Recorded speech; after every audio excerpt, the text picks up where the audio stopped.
Judicial Watch has been second to none in investigating the failures of the Biden administration to protect President Trump.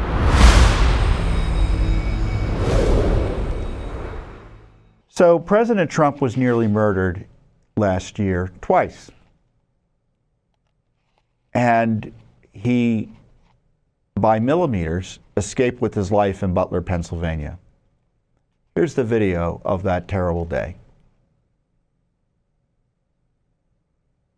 Take a look at what happened.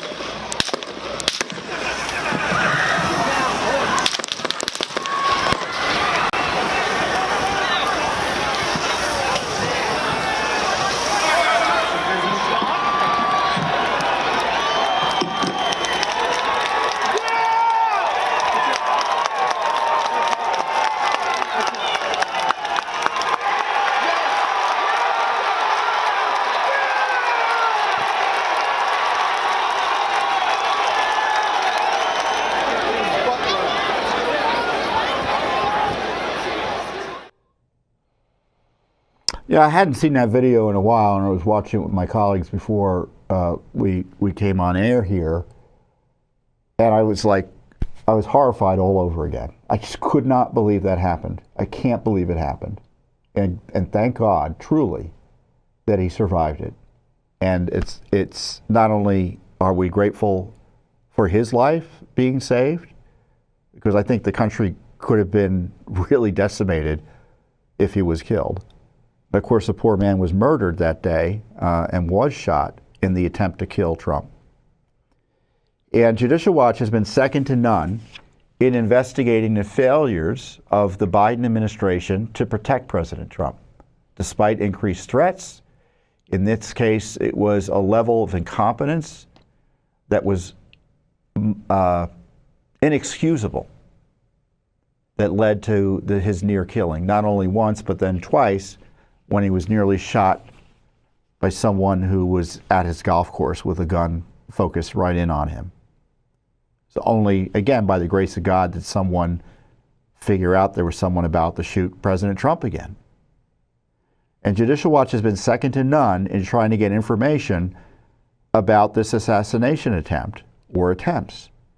And we've done litigation on our behalf and others, and investigations up in Pennsylvania. We uncovered material that had not been disclosed before, some new photos. Let's run those.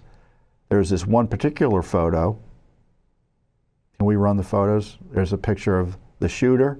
They're close enough there to see, run that picture.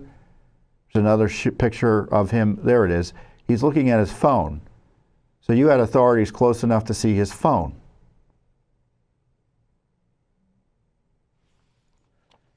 And literally, there's the communication of the law enforcement showing who he is. What's he doing there?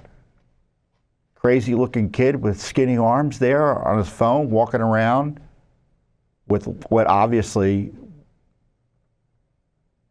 was suspicious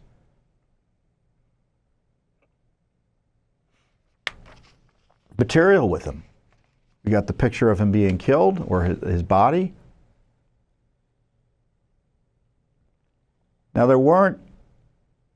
what's really outrageous about this shooting death is the subsequent investigation we don't know anything about.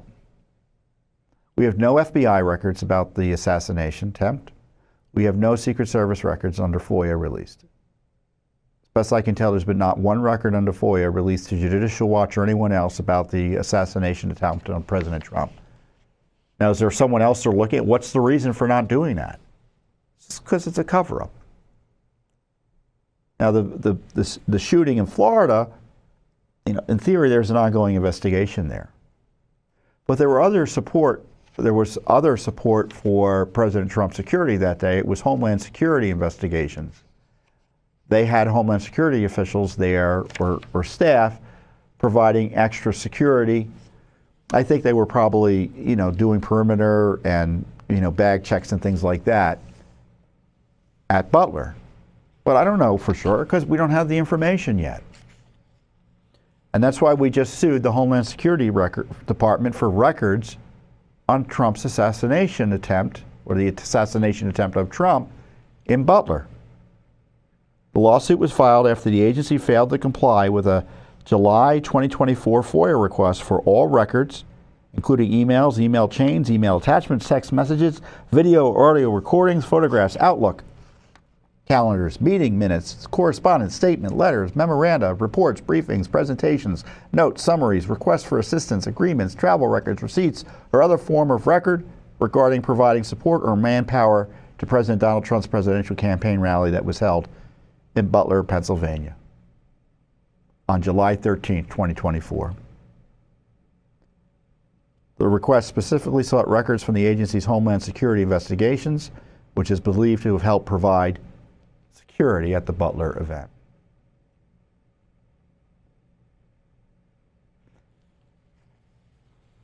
And I was reminded, I posted a video, or reposted a video. I don't think we talked about it before the show, so we don't have it.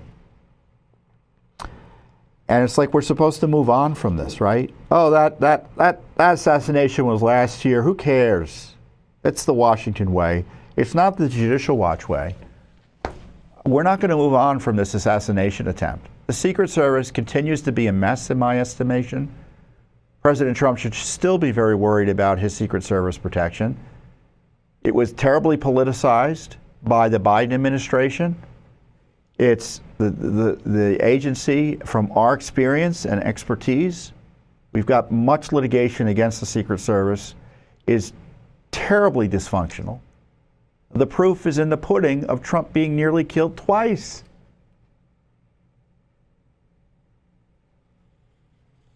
I mean, as I watched that video, I don't know about you, those agents tried to protect him. They had agents that shouldn't have been there trying to protect him, meaning they were too short and unable to provide the necessary support. Particularly the female agents, to be blunt.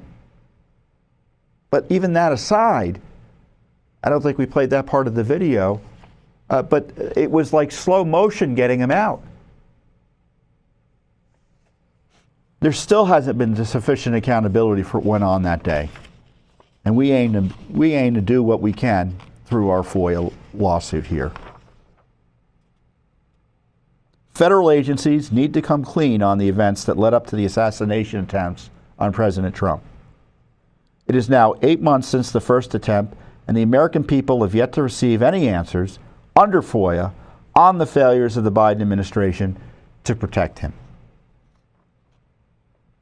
In August of 2024, Judicial Watch received Secret Service records that showed the Secret Service had made it a top priority that diversity and inclusion is not just talked about, but demonstrated by all employees through every action every day.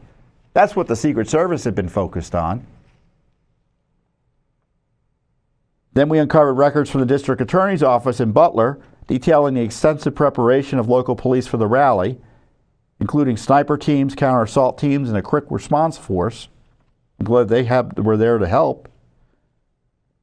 Then we got body cam footage and photos you saw from the assassination attempt from the local police in Butler.